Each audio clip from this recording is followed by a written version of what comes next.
Olá! Hoje a gente vai mergulhar de cabeça em uma das narrativas de conflito mais antigas e dramáticas que existem. Nós estamos falando da primeira guerra registrada na Bíblia, lá em Gênesis capítulo 14. É uma história e tanto, cheia de impérios, rebelião e consequências, assim, devastadoras. E a história toda gira em torno de uma grande pergunta.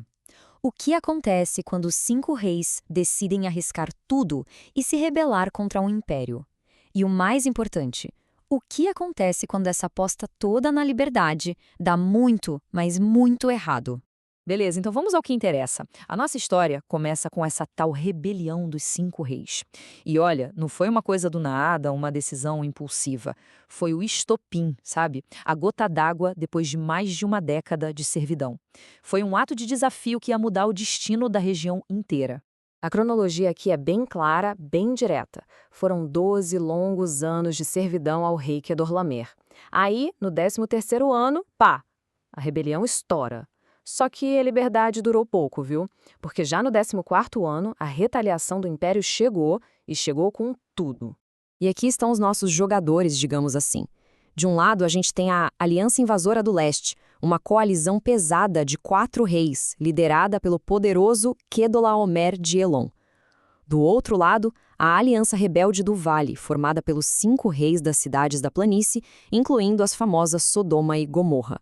O palco estava montado para um confronto de gigantes. Bom, vamos avançar para ver como essa história se desenrolou. A resposta do Quedorlaomer não foi uma simples batalha, não. Foi uma campanha militar em grande escala. Uma marcha super metódica e brutal que passou por várias terras antes mesmo de chegar no alvo principal. Então, o ponto crucial é este. Quedorlaomer não queria só reprimir a rebelião. Ele estava mandando um recado bem claro para toda a região. O objetivo aqui era a dominação total, esmagar os rebeldes e qualquer outra ameaça que aparecesse pelo caminho. Isso aqui ilustra a estratégia dele de forma brilhante. Antes mesmo de enfrentar os 5 reis, a Aliança do Leste fez uma limpeza no terreno, sabe? Eles varreram a terra, derrotando sistematicamente outros povos.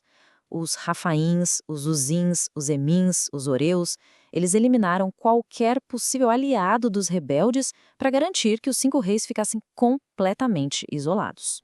Isso nos leva ao clímax.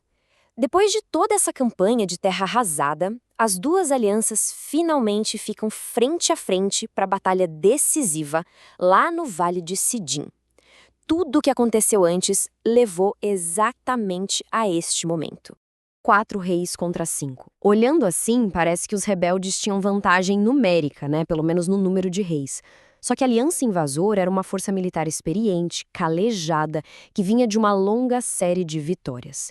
A tensão nesse ponto era palpável. E olha que interessante, aqui o próprio campo de batalha se torna um personagem. O texto destaca um detalhe geográfico que é crucial. O Vale de Sidim era cheio de poços de betume. E esse pequeno detalhe vai acabar decidindo todo o resultado da guerra. Mas o que são poços de betume? Pensa em poças naturais de asfalto, de piche. Agora imagina um terreno todo pegajoso, traiçoeiro, principalmente para um exército em pânico tentando fugir. É uma armadilha natural perfeita. O resultado foi rápido e decisivo.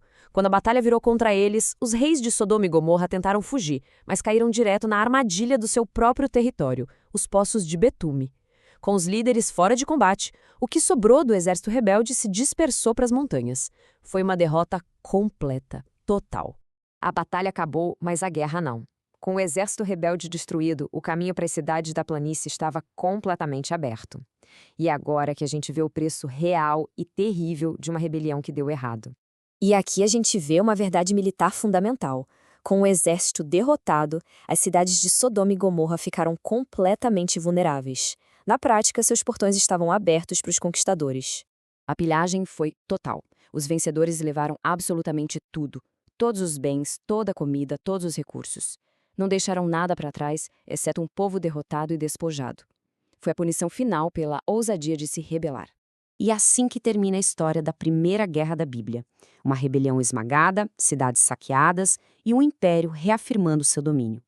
Isso tudo deixa uma pergunta para a gente refletir, né? O que essa narrativa tão antiga, de quase 4.000 anos, nos revela sobre a natureza do poder, o custo da rebelião e as consequências duradouras do conflito?